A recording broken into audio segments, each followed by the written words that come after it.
감옥도 경찰도 판사도 법전도 없던 5만 년 전 세상을 한번 떠올려 보세요. 그런데 무리 안 누군가가 남의 음식을 훔치고 약한 이를 아무 이유 없이 괴롭히며 끼니마다 제 목보다 훨씬 많이 챙겨가는데도 다들 속으로만 분을 사귄다면 당신은 어떻게 하시겠습니까? 놀랍게도 고대 인류는 이 문제를 이미 정교하게 풀어냈습니다. 돌에 새긴 법도 국가기관도 없이 말이죠. 그들이 만든 이 시스템은 훗날 등장한 그 어떤 법 체계보다 오히려 더 평등했습니다.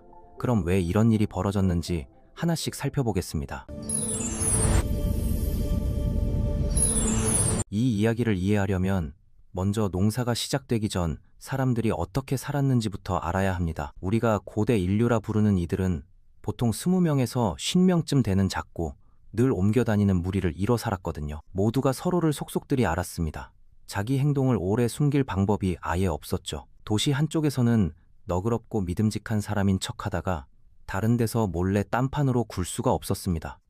애초에 다른 동네라는 게 없었으니까요. 이 작은 공동체가 곧 세상 전부였고 그 세상이 당신의 일거수일투족을 끊임없이 지켜봤습니다. 30명 남짓한 무리에서는 사실상 남몰래 할 수 있는 행동이 없거든요. 가까이 붙어 지내며 서로를 관찰하는 데다 인류 역사상 가장 오래된 정보망인 뒷담화가 늘 돌아가고 있었으니까요. 이건 익명 속에 사는 오늘날 도시 생활과는 결정적으로 다른 환경을 만들어냈습니다. 이곳에서 평판은 단순히 사회적으로 중요한 정도가 아니라 말 그대로 생사가 걸린 문제였거든요. 당신의 생존, 함께 나누는 먹거리에 대한 목, 병들거나 다쳤을 때 기댈 동맹, 자손을 남길 가능성, 약해졌을 때 도움을 청할 힘, 이 모든 것이 무리 안에서 당신이 차지한 자리에서 곧장 흘러나왔습니다. 그러니 평판을 잃는다는 건 현대인이 체면을 잃는 것과는 차원이 달랐죠.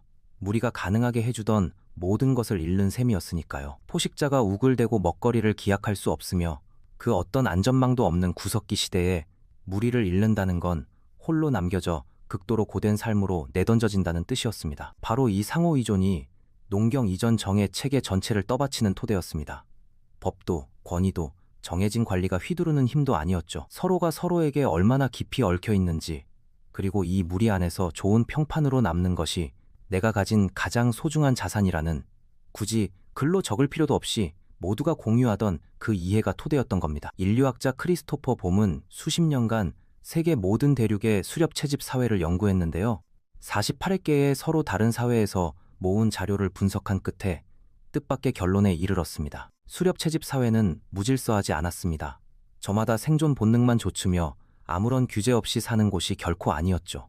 오히려 지독하리만치 의도적으로 집단 전체가 평등을 추구했습니다. 그리고 그 평등을 어떤 공식 기관이나 정해진 권위, 문서로 된 규칙 하나 없이 여러 단계로 이뤄진 정교한 사회적 통제 방식으로 지켜냈거든요. 봄은 이걸 뒤집힌 지배 서열이라고 불렀는데 이 이름 안에 중요한 뜻이 담겨 있습니다. 침팬지나 고릴라, 개코 원숭이 같은 대부분의 영장류 사회에서는 힘센 자가 약한 자를 짓누릅니다. 우두머리가 가장 좋은 먹이와 짝, 자리를 차지하죠. 서열은 힘으로 세워지고 위협으로 유지되며 밑바닥은 위쪽이 언제든 해칠 수 있기에 굴복합니다. 권력이 위에서 아래로 흐르는 거죠. 그런데 수렵채집이는 이걸 완전히 뒤집었습니다. 무리 사회에서는 집단이 하나로 뭉친 공동체가 개인을 눌렀거든요. 누군가 제 목보다 많은 먹거리나 지위, 결정권을 쌓기 시작하면 무리가 한 덩어리로 그에게 맞섰습니다. 이건 어떤 공식 절차가 아니라 처음엔 부드럽게 시작해 점점 강해지는 조율된 사회적 압력이었습니다. 문제가 풀리거나 아니면 그 사람이 제거될 때까지 서서히 수위를 높여가는 거죠. 그리고 이 시스템에는 뚜렷한 단계가 있었습니다. 서로 접촉한 적도 없는 문화권에서 놀랍도록 비슷하게 나타나는 단계들이었죠. 그 첫 번째 단계가 바로 뒷담화였습니다. 하찮게 여기기 전에 이게 실제로 무슨 일을 하는지 들어보셔야 합니다. 여기서 뒷담화는 심각한 임무를 수행하거든요. 수렵 채집 환경에서 뒷담화는 심심풀이 잡담이 아니라 집단 전체가 도덕을 강제하는 강력하고도 꼭 필요한 도구였습니다. 누군가 공동체가 용납할 수 없는 행동을 시작하면, 그러니까 먹거리를 혼자 쌓아두거나 약한 이를 괴롭히거나 남들 노동에 얹혀가면서 제 몫은 훨씬 덜하면 공동체가 그 이야기를 나누기 시작했죠. 처음엔 당사자 앞이 아니라 자기들끼리요. 이 특정한 사람의 특정한 행동이 특정한 문제라는 공통된 인식을 쌓아가는 겁니다. 이렇게 공개적인 행동에 나서기 전에 사건에 대한 집단의 해석을 미리 맞춰뒀습니다. 그래야 막상 공개적으로 나설 때 개인의 고발이 아니라 만장일치에 가까운 공동체 전체의 무게를 실어 다가갈 수 있었거든요. 당사자가 개인적으로 무시하거나 안가품할 수 없도록 말이죠. 오늘날 칼라하리의 쿵족이나 탄자니아의 하드자족 같은 수렵 채집 집단을 연구해봐도 뒷담화가 정확히 이 조절 기능을 한다는 게 한결같이 확인됩니다. 조기 경보 장치이자 공동체 소식지이고 합의를 이끌어내는 장치이면서 동시에 사회적 판결을 전하는 통로 노릇을 그저 편안한 대화 속에서 한꺼번에 해내는 거죠. 어떤 공식 제재가 가해지기 전에 공동체는 이미 수천 번의 자잘한 대화를 통해 비공식적인 판결에 도달해 있었습니다.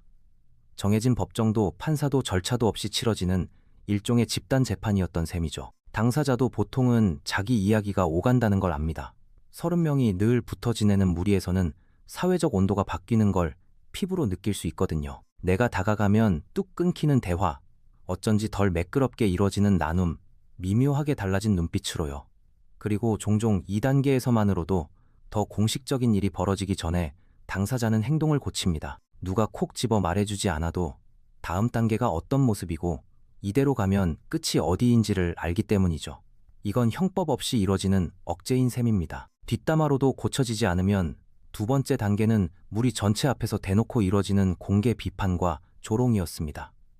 작은 무리 사회에서 공개적인 놀림은 잠깐 견디면 잊히는 사소한 불편이 아니거든요. 두고두고 이어지는 구조적 결과를 낳는 심각한 사건이었습니다. 공동체가 누군가의 행동을 대놓고 지적하고 이름 붙여 조롱하기로 마음먹으면 그 대상은 아주 분명한 통보를 받는 셈이죠. 무리가 평소 구성원에게 베풀던 보호와 호의가 네가 행동을 고칠 때까지 공식적으로 정지됐다는 통보 말입니다. 봄의 연구는 이 패턴이 수천 킬로미터, 수천 년씩 떨어진 문화권에서 놀랍도록 일관되게 나타난다는 걸 밝혀냈습니다. 북극의 이누이트, 남아프리카의 쿵족, 그리고 여러 오스트레일리아 원주민 집단 모두 먹거리를 쌓아두거나 결정을 좌지우지하려 들거나 남을 괴롭히거나 서로 나누기를 거부한 이들을 겨냥한 공개 비판과 조롱의 전통을 지니고 있었거든요. 형태는 저마다 달랐지만 그 기능은 똑같았습니다. 여러 문화권에서 되풀이에 나타나는 특히 인상적인 방식이 있는데 인류학자들은 이걸 평준화 장치라고 부릅니다. 그 누구도 공동체의 평등 규범이 허락하는 것보다 더 많은 지위나 자원, 권위를 쌓지 못하도록 일부러 설계된 관습이죠. 여러 수렵 채집 문화에서 사냥에 성공한 이는 자기 성과를 떠벌리거나 뽐내서는 안 됐습니다. 야영지로 돌아와 큰 사냥감을 잡았다며 자기가 유난히 솜씨가 좋았다며 인정받아야 한다고 큰 소리치는 남자는 무례하고 눈치 없으며 지위에 굶주린 잠재적 위험 인물로 취급됐거든요. 그는 오히려 놀림감이 됐습니다. 사냥감은 실제였고 고기는 나눠졌으며 모두가 그걸 먹었습니다. 하지만 그 사회적 공은 잡아온 개인에게 몰리는 대신 집단 전체로 흩어졌죠. 만약 그가 이 방식에 반발하며 자기가 마땅히 받아야 할 인정을 고집하면 공동체는 더 세게 되받아쳤습니다. 겉으로는 공을 둘러싼 다툼처럼 보였지만 그 자리에 모두는 이걸 권력을 둘러싼 다툼으로 이해했거든요. 한 사람이 평등한 구조가 허락하는 선을 넘어 권력을 쌓도록 두는 건 모두를 지켜주던 사회 질서에 대한 실존적 위협으로 받아들여졌던 겁니다. 공개적인 조롱으로도 바로잡히지 않으면 세 번째 단계는 따돌림이었습니다. 그리고 이건 고대의 맥락에서 정말로 혹독한 결과를 낳았죠. 현대 도시에서 어떤 집단에게 외면당하는 건 괴롭고 불쾌하지만 결국은 견뎌낼 수 있습니다. 다른 선택지가 있으니까요. 동네를 옮기고 다른 공동체에 들어가고 인간관계를 처음부터 다시 쌓으면 됩니다. 도시에는 아직 만나보지 못한 수천 명이 있고 먹거리와 거처, 의료 같은 현대 생활의 기반이 특정 집단의 인정에 달려있지도 않거든요. 그런데 구석기 풍경 속을 옮겨다니는 20명에서 50명 남짓한 무리에서 가장 가까운 다른 인간 집단이 몇 주씩 험한 길을 가야 나올까 말까 한 상황에서 공동체에서 배제된다는 건 현대적 의미의 사회적 불이익이 아니었습니다. 그건 누가 직접 해치지 않아도 시차를 두고 찾아오는 사형 선고나 다름없었죠. 혼자서는 잘 짜인 무리만큼 효율적으로 사냥할 수 없었고 잠든 사이 포식자로부터 스스로를 지킬 수도 없었습니다. 큰 짐승을 손질하고 상처를 돌보고 큰 병을 이겨내고 아기를 돌보는 그 수많은 협력을 혼자서는 감당할 수 없었으니까요. 따돌림도 시스템 전체의 점진적 구조에 발맞춰 여러 단계로 이루어졌습니다.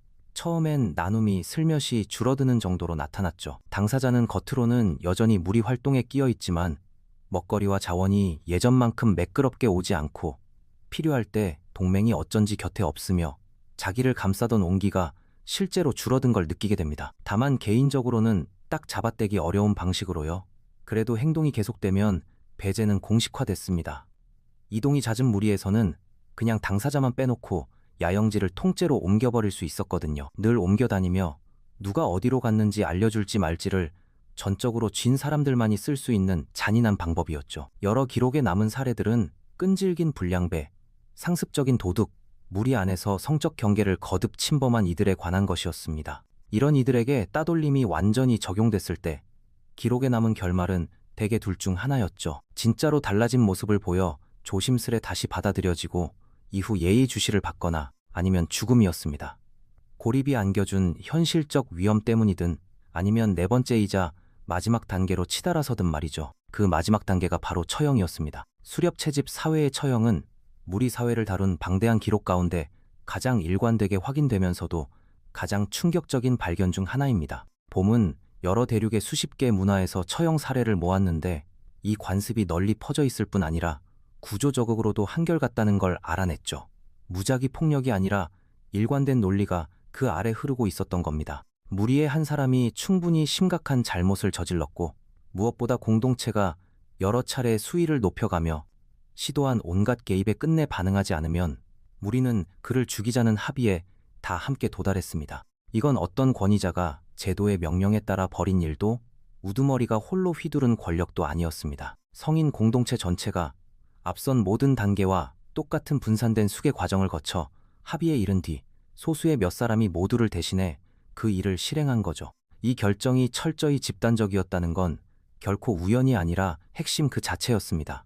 다른 구성원을 혼자 죽인 자는 살인자였고 살인자로 취급됐거든요. 방금 남에게 적용되는 걸 지켜본 바로 그 과정을 자신이 겪게 될 수도 있었습니다. 반면 한 구성원이 모두에게 견딜 수 없는 위협이 됐다는데 공동체가 합의하고 다 함께 그 위협을 제거하기로 한 건 개인적 폭력과는 전혀 다른 범주의 일이었죠. 책임이 워낙 넓게 나뉘어 있어 그 무게를 홀로 짊어지는 사람이 없었던 겁니다. 이 마지막 처분을 부른 잘못들은 문화권을 가로질러 그 자체로 의미심장할 만큼 일관됐습니다. 무리 구성원을 향한 이유 없고 반복되는 심각한 폭력, 무리 안에서의 연쇄살인, 여러 차례 낮은 단계의 개입을 겪고도 멈추지 않을 게 분명한 포식적 성폭력이었죠. 기준은 갈등의 순간에 벌어진 단 한 번의 행위가 아니었습니다. 공동체가 승인한 처형의 앞선 패턴은 거의 예외 없이 기록으로 남은 점진적 악화였거든요. 경고받고 조롱당하고 부분적으로 그리고 완전히 배제됐는데도 매 단계마다 주변 모두를 위협하는 바로 그 행동을 계속하거나 오히려 키운 사람이었던 겁니다. 이건 본질적인 구조로 보면 누가 봐도 하나의 정의 체계입니다. 훗날 법이 될 무언가의 원시적 초벌 그림이 아니라 그 자체로 온전한 정의 체계였죠. 여기엔 비례가 있습니다. 가벼운 잘못엔 가벼운 제재가, 심각한 잘못엔 점점 무거운 대응이 따랐거든요. 절차도 있었습니다. 공동체는 첫 잘못에서 곧장 처형으로 건너뛰지 않고 매 단계마다 고칠 여지를 두며 차근차근 밟아갔죠. 합의도 있었습니다. 누구도 혼자 결정하지 않았으니까요. 목적도 뚜렷했습니다. 개인적 복수가 아니라 거기 기대어 살아가는 모두를 위한 재기능하는 안전한 협력 환경을 되찾고 지키는 것이었죠. 이제 수천 년을 건너뛰어 보죠. 바로 여기서 이야기가 인류의 진보라는 단순한 서사를 뒤흔드는 방향으로 틀어지거든요. 인류가 농경사회에 정착해 최초의 도시와 국가를 세우기 시작했을 때 정의 체계가 모든 면에서 곧장 나아진 건 아니었습니다. 더 정교해졌고 글로 적혔으며 작은 무리의 사회적 강제로는 결코 불가능했던 규모로 커졌죠. 하지만 동시에 수렵 채집 시스템이 그 온갖 한계와 이따금의 잔혹함에도 불구하고 애써 막으려 설계했던 무언가를 새로 들여왔습니다. 지금까지 발굴된 가장 오래된 성문법은 우르남무 법전으로 약 4000년도 더 전인 기원전 2피 100년 무렵 메소포타미아의 수메르에서 만들어졌습니다. 점토판에 쐐기 문자로 새겨졌는데 어떤 잘못을 저지르면 어떤 결과가 따른다는 오늘날 입법자라도 단박에 알아볼 논리 구조로 짜여 있었죠. 깔끔하고 읽기 쉽고 일관됐으며 그날 권력을 쥔 사람에 따라 제각각 처리되는 대신 모두에게 똑같이 적용되도록 글로 못 박혀 있었습니다. 이 법전에서 정말 눈길을 끄는 건 평범한 사람들 사이에 신체적 피해를 다루는 방식이었죠. 눈을 다치게 하거나 뼈를 부러뜨리거나 이를 부러뜨린 경우 이 법전은 똑같이 되갚는 대신 벌금을 매겼습니다. 눈 하나를 멀게 하면 은 반 미나를, 이 하나를 부러뜨리면 은 두세 캐를 물어야 했죠. 가해자에게 신체적 벌을 주기보다 피해자에게 금전으로 보상하는 쪽으로 방향이 잡혀 있었던 겁니다. 경제적으로 균형을 되돌려 다친 쪽을 돈으로나마 원래에 가깝게 회복시키려 한 거죠. 물론 살인과 강도, 간음, 강간은 여전히 사형에 해당했습니다. 하지만 평범한 이들 사이의 신체적 피해를 다루는 태도는 바로 뒤에 이어진 것에 비하면 놀랄 만큼 절제돼 있었죠. 그 절제된 방식은 이후 3세기를 온전히 버텨내지 못했습니다. 기원전 1750년 무렵 함무라비라는 바빌로니아 왕이 고대 역사상 가장 유명한 법 문서를 만들게 했거든요. 2m가 넘는 검은 돌기둥에 282개의 법이 새겨졌는데 1901년 프랑스 고고학자들이 지금의 이란 땅에서 발견해 현재는 파리 루브르 박물관에서 가장 많은 이가 찾는 유물 중 하나로 남아 있습니다. 함무라비 법전은 우르난무의 보상 방식에서 단호히 벗어나 고대 세계가 두고두고 떠올리게 될 그 원칙으로 향했죠. 바로 눈에는 눈, 이에는 이였습니다. 이 원칙을 되갚음의 법이라 부르는데요. 함무라비가 이 개념을 처음 만든 건 아니지만 성문법에서 전에 없던 지위로 끌어올린 인물이었습니다. 그의 법전에서 벌은 저지른 잘못을 신체적으로 그대로 되비추도록 설계됐죠. 만약 건축가가 지은 집이 무너져 집주인의 아들이 죽으면 건축가가 아니라 그의 아들이 처형당했습니다. 개인의 죄를 가족 전체가 함께 진다는 이 논리가 이 법전에서 가장 충격적이고 오늘날 눈으로는 가장 불편한 조항들을 만들어냈죠. 그런데 함무라비 법전을 그 이전의 모든 것과 심지어 봄이 기록한 수렵 채집 시스템과 가장 날카롭게 가르는 요소는 따로 있었습니다.